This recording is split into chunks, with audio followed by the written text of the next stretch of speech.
Si paling perdana. Kepala Biro Humas Setjen Kementerian Pertahanan Brigjen TNI Frega Wenas Inkiriwang memastikan bahwa tugas pertahanan cyber yang kini dimiliki TNI berdasarkan Undang-Undang TNI yang baru bukan untuk memata-matai masyarakat sipil.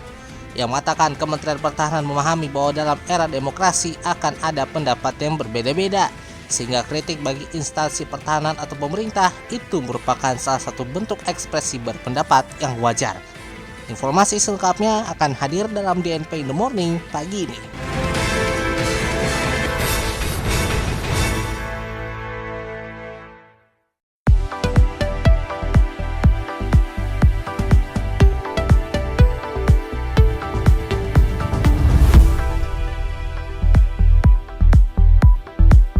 Assalamualaikum warahmatullahi wabarakatuh. Selamat pagi Indonesia.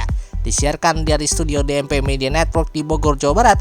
Anda tengah mendengarkan DNP in the Morning edisi Jumat 28 Maret 2025. Saya Andika Rizky Rehansyah dan berikut fokus utama kami pagi ini. Sistem satu arah atau one way telah mulai diberlakukan mulai dari kilometer 70 tol Jakarta Cikampek sampai kilometer 414. Presiden Prabowo Subianto apresiasi peran Basnas untuk Palestina dan Timur Tengah. Serta dari dunia internasional, Presiden Amerika Serikat Donald Trump akan stop pendanaan Amerika Serikat untuk inisiatif vaksin global.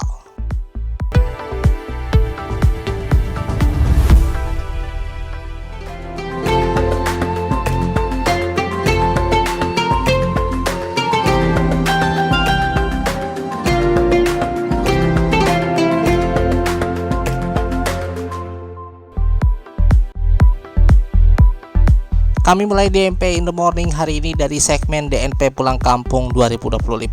Sistem satu arah atau one way untuk memperlancar arus mudik Lebaran 2025 telah resmi diberlakukan mulai dari kilometer 70 tol Jakarta Cikampek sampai kilometer 414 tol Kalikangkung mulai hari ini.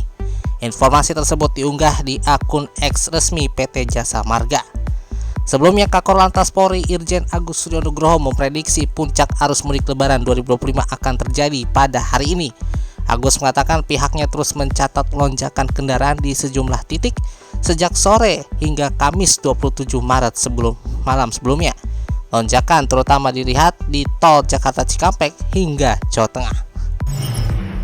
Sementara itu, antrean kendaraan mulai terjadi di Cilegon ke arah Pelabuhan Merak, Banten pada dini hari tadi jelang puncak arus mudik Lebaran 2025. Bahkan antrean kendaraan mengular hingga keluar Pelabuhan Merak. Berdasarkan pantauan Polres Cilegon, kepadatan kendaraan mengular hingga ke Jalan Cikuasa Atas atau di luar Pelabuhan Merak pada pukul 3:57 waktu Indonesia Barat tadi. Untuk mengurai kepadatan, polisi melakukan buka tutup jalan di Cikuasa Atas dan pintu masuk dermaga eksekutif Merak. Kemudian buffer zone di Pelabuhan Indah Kiat juga sudah difungsikan untuk menampung kendaraan para pemudik.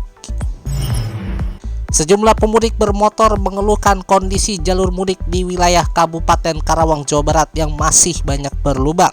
Sejumlah pemudik bermotor mengeluhkan kondisi jalur mudik di wilayah Kabupaten Karawang, Jawa Barat yang masih banyak berlubang.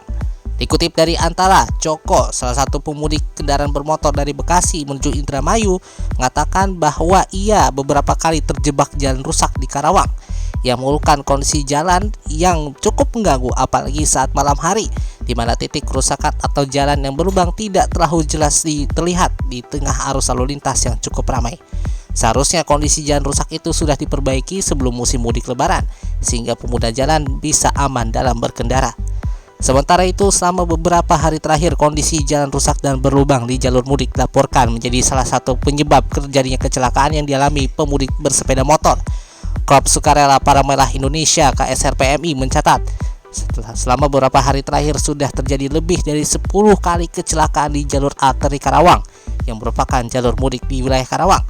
Selain karena pengendara yang mengebut, ada juga sejumlah pemudik bermotor yang mengalami kecelakaan akibat terjebak jalan rusak dan berlubang.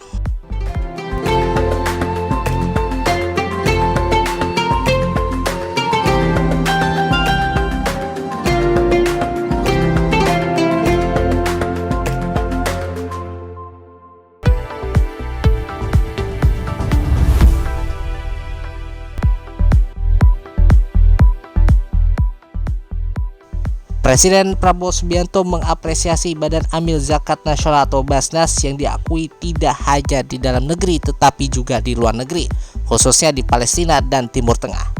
Prabowo menyatakan bahwa Basnas selalu hadir di wilayah-wilayah yang mengalami kesulitan. Sementara pun Presiden juga mengucapkan terima kasih kepada Basnas dan mendorong upaya untuk memperkuat lembaga tersebut. Presiden pun juga meminta kementerian maupun lembaga untuk memikirkan bagaimana cara meningkatkan kapasitas Basnas dalam memberikan bantuan. Presiden menekankan pentingnya pengelolaan zakat yang transparan, efektif, dan tepat sasaran, sebagaimana prinsip kerja pemerintah yang harus bersih dan tertib. Ia juga mengajak semua pihak untuk melaksanakan ibadah dengan baik dan memberikan apresiasi kepada Basnas untuk terus menjalankan tugasnya secara optimal. Sementara itu, Ketua Basnas Nur Ahmad menyampaikan terima kasih kepada Presiden Prabowo atas dukungan yang diberikan kepada Basnas. Pada tahun 2024 lalu dalam KTT D8 di Kairo, Mesir, Basnas memperkuat program bantuan kemanusiaan untuk Palestina yang bertajuk Membasuh Luka Palestina yang hingga kini telah terkumpul sebesar 452 miliar rupiah. Lebih lanjut, Nur Ahmad juga menyampaikan bahwa Basnas telah meraih 91 penghargaan nasional dan internasional. Ia berharap berbagai upaya yang dilakukan Basnas selama ini tetap sejalan dengan harapan masyarakat Indonesia dan dunia. Kepala Biro Hutmas Setjen Kementerian Pertahanan Brigjen TNI Frega Wenas Inkiriwang memastikan bahwa tugas pertahanan siber yang kini dimiliki TNI berdasarkan Undang-Undang TNI yang baru bukan untuk memata-matai masyarakat sipil. Yang mengatakan Kementerian Pertahanan memahami bahwa dalam era demokrasi akan ada pendapat yang berbeda-beda, sehingga kritik bagi instansi pertahanan atau pemerintahan merupakan salah satu bentuk ekspresi berpendapat.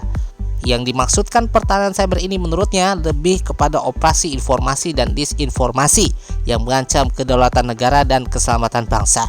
Untuk itu ia mengatakan bahwa masyarakat tidak perlu khawatir terhadap Undang-Undang TNI yang baru akan menghambat kebebasan berekspresi dan menyampaikan pendapat, karena tugas pertahanan siber bakal fokus ke dalam konteks yang lebih besar. Saat ini ia menjelaskan bahwa operasi-operasi yang dilakukan berbagai pihak eksternal adalah ingin menciptakan persepsi negatif, misinformasi, disinformasi, hingga malinformasi. Selain itu, ia mencontohkan bahwa negara-negara lain sudah mengadopsi sistem pertahanan cyber dengan membentuk Korps Cyber atau Komando Cyber.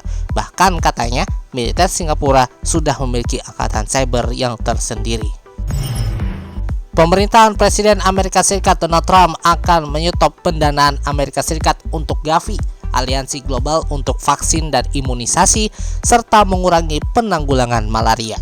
Berdasarkan dokumen yang diperoleh The New York Times pada Rabu 26 Maret lalu, lembar kerja setebal 281 halaman dari Badan Pembangunan Internasional Amerika Serikat atau USAID yang dikirim ke Kongres pada Senin 24 Maret malam lalu menguraikan pemotongan program bantuan luar negeri.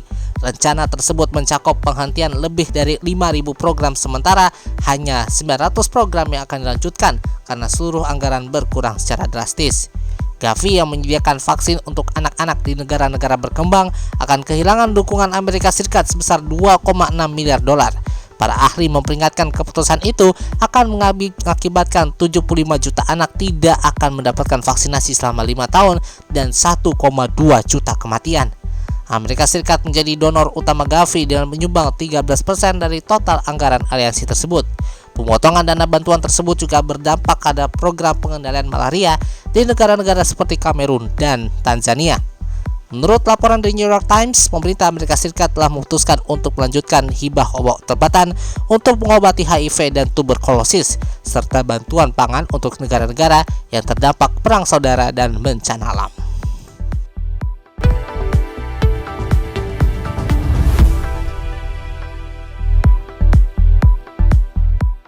DMP in the Morning edisi 28 Maret 2025 berakhir sampai di sini. Dengarkan terus DMP in the Morning setiap Senin hingga Jumat dimanapun Anda mendengarkan podcast ini, serta di kanal YouTube kami DNP Media Network. Kunjungi situs kami di dmpmedianetwork.com untuk mendapatkan informasi yang faktual dan terkini lainnya. Mewakili kerabat kerja yang bertugas, saya Andika Rizky Rahansyah pamit undur diri. Ini adalah DMP Integrated News Ramadan for You. Selamat pagi Indonesia, selamat beraktivitas, dan untuk Anda yang mudik lebaran, hati-hati di perjalanan.